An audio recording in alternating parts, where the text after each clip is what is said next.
Good morning. நான் doctor Padmapriya, மகப்பேறு மருத்துவர்.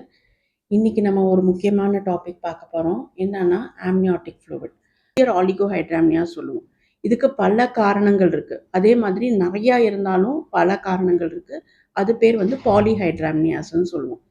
இதில் ரொம்ப முக்கியமான காமன் காஸ் ஆஃப் பாலிஹைட்ராம்னியாஸ் அப்படின்னா டயபெட்டிஸ். ஸோ நிறைய பனிக்கூட நீர் இருக்கா, உங்களுக்கு சுகர் இருக்கா, அதை ஃபஸ்ட்டு அம்மாவுக்கு நம்ம டெஸ்ட் பண்ணுவோம். அடுத்தது வந்து குழந்தைக்கு ஏதாவது அனாமலிஸ் இருக்குது, ப்ராப்ளம் இருக்குது. இப்போ கிட்னியில் ப்ராப்ளம் இருக்குது, பிரெயினில் ப்ராப்ளம் இருக்குது, ஸ்பைனல் கார்டு அதாவது தண்டு வளர்த்துற ப்ராப்ளம் இருக்குது. இது எல்லாத்தையும் வந்து ஒரு மிரர் மாதிரி ரிஃப்ளெக்ட் பண்ணுறது வந்து இந்த ஆம்னியாட்டிக் ஃப்ளூயிட். ஸோ இப்போ கம்மியாக இருந்துச்சுன்னா கிட்னிஸ் பார்ப்பாங்க, அதிகமாக இருந்துச்சுன்னா குழந்தைக்கு ரொம்ப ஆராய்ஞ்சு வேறு ஏதாவது குறைபாடு இருக்கா அப்படின்னு ஸ்கேனில் நம்ம கண்டிப்பாக பார்க்கணும். ஏன்னா normal amount of amniotic fluid இருந்தால் தான் பேபி வந்து ஹெல்த்தியாக இருக்கும்.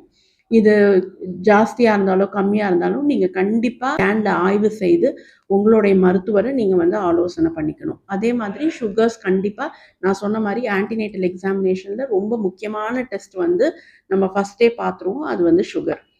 இப்போ அடுத்த விஷயம் என்ன, இப்போ